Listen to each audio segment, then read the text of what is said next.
Hi guys, कैसे हो आप सब। 604 फैक्ट्स हिंदी में आपका बहुत बहुत स्वागत है। आज हम आपके सामने इतिहास के कुछ ऐसे पन्ने खोलने वाले हैं जिनके बारे में शायद ही आपने कभी कुछ सुना या देखा होगा। इनमें कुछ ऐसे फैक्ट्स भी होंगे जिनसे आपको एक भारतीय होने पर गर्व होगा एंड इसके साथ ही पूरी दुनिया के भी कुछ इंटरेस्टिंग हिस्ट्री के फैक्ट्स हम आपको बताने वाले हैं। तो बिना आपका एक भी पल खराब किए चलिए शुरू करते हैं।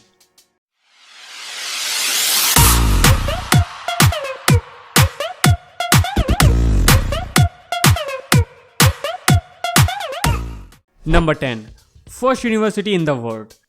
गाइस, दुनिया का सबसे पहला विश्वविद्यालय हमारे देश भारत में ही खुला था एंड इसे नालंदा यूनिवर्सिटी के नाम से जाना जाता है। इस यूनिवर्सिटी की स्थापना गुप्त काल के समय 5th सेंचुरी में हुई थी, लेकिन 1193 में बख्तियार खिलजी की आर्मी ने इसे बर्बाद कर दिया था। इस यूनिवर्सिटी में करीब 10,000 छात्र पढ़ते थे, जिसमें कुछ भारत के तो कुछ कोरिया, जापान, तिब्बत, इंडोनेशिया और टर्की जैसे देशों के थे, जिन्हें लगभग 2000 के करीब टीचर्स पढ़ाते थे। लेकिन अब ये खंडहर बनकर रह गया है और यहाँ दुनिया भर से लोग घूमने के लिए आते हैं। इसको यूनेस्को की वर्ल्ड हेरिटेज साइट का भी दर्जा मिला हुआ है। Number 9, first surgeon of the world. Guys, surgery की शुरुआत भारत के एक महान फिजिशियन सुश्रुत ने की थी। इन्होंने अपनी बुक सुश्रुत संहिता में ऐसे कई मेडिकेशंस के बारे में बताया है जिनके बारे में आज के समय में भी पता लगाना बहुत मुश्किल है। इसी के साथ इन्होंने अपनी बुक में कई सर्जरीज के प्रोसीजर्स और अलग अलग तरह की सर्जरी के बारे में बताया है। इन्हें फादर ऑफ प्लास्टिक सर्जरी के नाम से भी जाना जाता है। इनके गुरु का नाम धनवंतर था। Number 8, Harappan civilisation.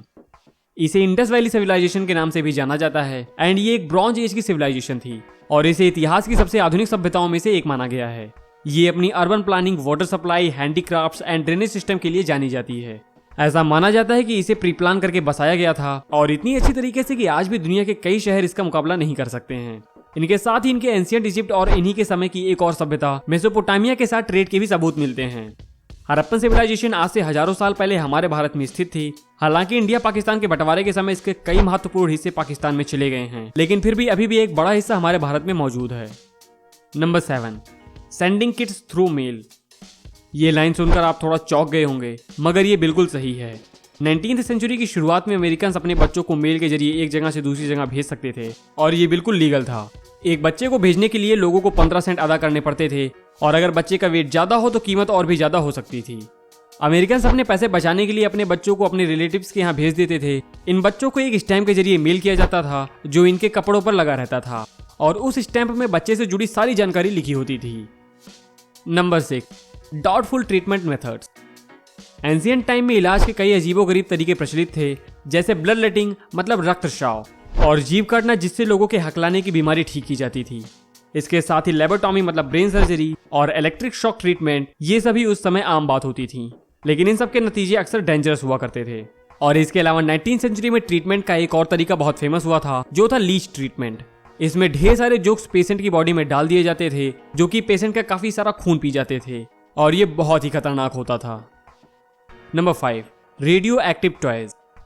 1950 के दशक में रेडिएशन को सेफ माना जाता था।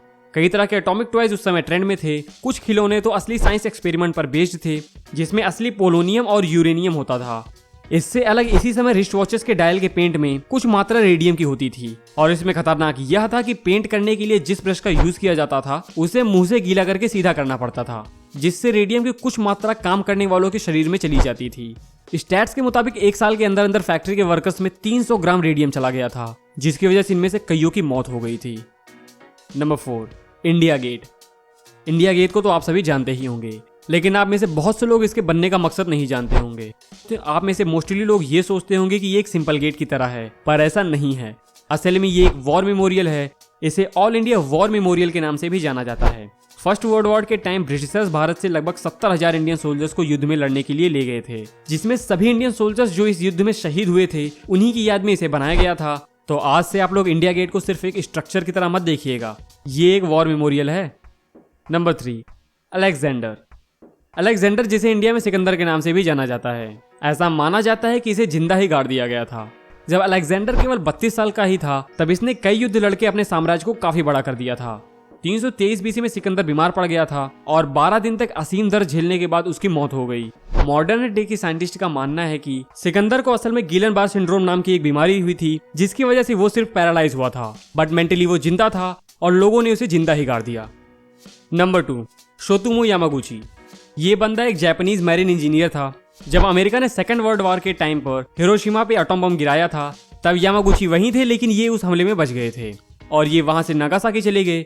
लेकिन 2 दिन बाद अमेरिका ने नागासाकी पर भी एक एटॉमिक बॉम्ब गिराया और गाइस इन्हें उसमें भी कुछ मामूली चोट लगने के अलावा और कुछ नहीं हुआ।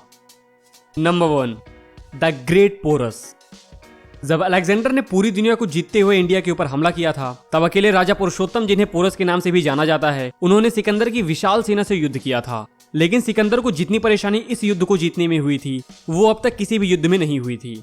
जब सिकंदर ने पोरस को पकड़कर उनसे पूछा कि उनके साथ कैसा व्यवहार किया जाए, तो पोरस ने पूरे गर्व से कहा कि जैसा एक राजा दूसरे राजा के साथ करता है।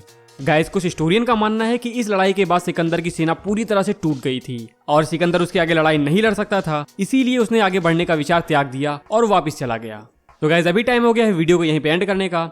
अगर वीडियो पसंद आई हो तो इसे लाइक एंड शेयर जरूर कीजिएगा और कोई डाउट रह गया हो तो आप उसे कमेंट बॉक्स में पूछ सकते हैं। अगर आप लोग 604 फैक्ट्स हिंदी पे नए हैं तो चैनल को सब्सक्राइब करके नोटिफिकेशन बेल को प्रेस कर दीजिएगा। बेल आइकन को प्रेस करने के बाद उस ऑल वाले ऑप्शन को सेलेक्ट कर दीजिएगा। तो गाइस, आज के लिए बस इतना ही। मिलते हैं अगले वीडियो में, तब तक के लिए गुड बाय।